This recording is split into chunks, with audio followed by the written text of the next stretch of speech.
Hi, my name is Kirsten Carter, and this is my final project with Human Services 508 Interpersonal Communication Project, Liberty University, May 12th, 2017. There were a few resources that were used for this class. We have Bridges Not Walls by John Stewart, How to Solve the People Puzzle by Mel Carbonell, Listening the Forgotten Skill by Madeline Burley Allen, and my personal favorite, Why Don't We Listen Better by James Patterson. Over this project, I'm going to give you a brief introduction of myself and explain to you how my behavioral blend and my background have influenced the way that I communicate. We're going to talk about enlarging the conversation, barriers in communication, internal and external noise, my action plan, and also my thoughts from the class. Interpersonal communication is a type and kind of communication that happens when people involved talk and also listen in ways that maximize the presence of the personal. So it's basically how two people or two or three or a group of people communicate with each other non-verbally and verbally, and how they talk and listen. A brief introduction about myself. I am 29 years old.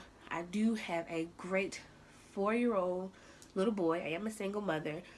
My son keeps me on my toes, and I thrive to be the example that I want him to be when he grows up. My current occupation is an investigator for the Department of Social Services in the Child Protective Services Unit. That is a long title, just to say that I'm a case manager for Child Protective Services. I am an investigator, so I go into the home and investigate cases of child abuse and child neglect and also sexual abuse. It's not my dream job, but it's a step in the right direction. I'm a helper, and that's what I want to do. My favorite quote is, "If you fail to plan, you are planning to fail." My greatest fear is to fail. So every day I'm always doing a to-do list because I think that you should plan out what needs to happen. That's just my personal opinion. You plan ahead, not just for today. So definitely a planner, a go-getter. Another piece of tidbit for me and my sister are 17 years apart. Not sure what my parents were thinking, but we're both attending Liberty University on separate degrees. But that's something that we share even though we're 17 years apart. So that was great for me. My sister's dream is to be a pastor. Well, to be a counseling pastor. She's already a pastor. My dream job is to work with addictions counseling. It gives me great pleasure to try to figure out why people are addicted to certain things and how I can help them overcome that addiction, or different tools to put into their lives to be able to function with their addictions. And that's what I want to do with my career. So what is communication? Stewart defined communication as a continuous and complex collaborative process of verbal and nonverbal cues. Communication is the exchange of feelings, thoughts, emotions, and meanings using your verbal and nonverbal skills.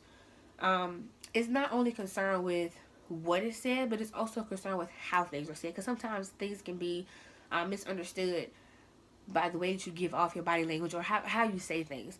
Because, you could have done better. Sounds really rude, but, you could have done a little better. That sounds a little better. The goal of the communication is dialogue in which one person speaks and the listener replies in such a way to acknowledge that the conversation is going on and they understand what's going on. And that person also takes it a step further by responding. So it's give and take. I give to you, you give to me, back and forth. Stewart used an analogy, inhaling and exhaling, breathing in, breathing out. He used that to describe the aspects of communication. Inhaling is receiving the message that is communicated by the sender. Exhaling is sending the message to the other person. So effective communication is moving the relationship to a higher level of trust and freedom.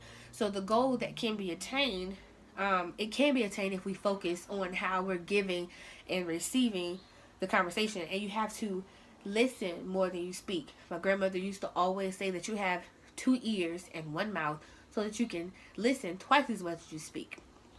And that's definitely true. So enlarging the conversation, there's various dynamics to that.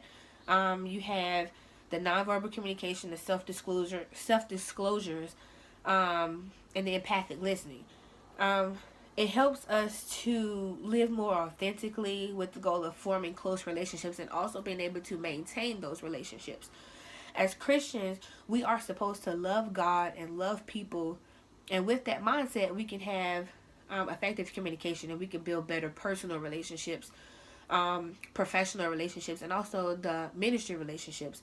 It just helps you to be able to accept people for who they are and what they bring to the table, and not, expect them to be more than what they are, but just, accepting them for what they are and who they are, and being able to communicate with them and not do it in a judgmental way, but just to meet them on their level, like together. Also, an overarching goal is one that it incorporates a lot of related goals. My goal is to be an empathic listener to others in my personal and professional relationships. The related goals that are associated with that goal of being an empathic listener is is working on my listening skills and understanding the level of communication and reducing the noise pollution. Also, is getting away from doing everything the same way, or listening the same way. Is incorporating a lot of different communication styles and understanding those styles and being able to relate to the different styles that you face every day. There are 4 personality quadrants of the DISC profile. D being the active, task-oriented, I being active, people-oriented, S being passive, people-oriented, and C being passive and task-oriented. My behavioral blend was CS, and this indicates that I am a little more reserved, but I am task-oriented. I am a bit of a perfectionist, but I'm very easygoing. I do wear my heart on my sleeve. It's very easy for me to show my emotions, but I'm not pushy and I'm not bossy. Now, I do agree with that to a certain extent. I thought I was very outgoing. I thought I was a people person, but I guess, reading over this helped me to learn a little more about myself, to know that I am a little more reserved. I do sit back and watch before I just jump face first into things. So understanding my own behavior blend and understanding other personality types can cause us to have better conversation, because we have unspoken understandings. I get you, you get me, and we can both, mesh and blend that. There are positives and negatives to my behavior blend. I can be viewed as patient, loyal, and understanding, and intelligent, and dependable, but I can also be a little picky, a little indecisive, and shy and doubtful. I second guess myself a lot, and I am very, very, very picky. Woo.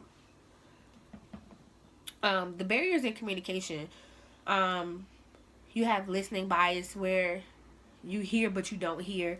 You have physical barriers. If you're tired and you're stressed out, you don't want to hear what the other person has to say, and you're going to hear what you want to hear. It goes one ear and out the other. Semantic barriers. You take the way people, you take the things that people say the wrong way, or you take the meaning and you twist it to your own understanding. And external barriers. Other people's emotions. It's just a lot. If you come at me angry and you're talking and yelling and screaming, I'm more than likely going to do that back to you. And that's a barrier, because neither one of us are listening to each other and we're not effectively communicating. Noise pollution. We're always dealing with internal and external noises, and that slows down the ability to be an empathic listener.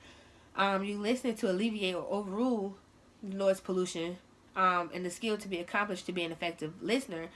Also, internal noise comes from the psychological and physiological factors, and it's often motivated by thoughts and emotions. So normally what you feel and what you hear kind of affects each other. Stress is a big thing for me, because if I'm stressed out, I can't do it. So the flat brain syndrome and the effects that it has on others, I understand that. So this is my action plan. I have to be more aware of my time management so I can be more effective and have time to actually listen to people. Watch my nonverbal skills, because I do talk with my hands a whole lot. And study my Bible more and pray more to remind myself that life is not all about the hustle and bustle, but it's about making a difference and making time to make that difference known, and making a difference to everyone who crosses my path. And that goes along with my addiction counseling and substance abuse. If you take the time to actually listen and do what needs to be done, and you can be an effective listener, you can figure out why people have these addictions and why they can't be loose from it. So that concludes my project. I really enjoyed this class. I learned a lot about myself and my personality. So I encourage everybody to stay in the word, be in the word, and do what needs to be done and do what you have to do. Thank you.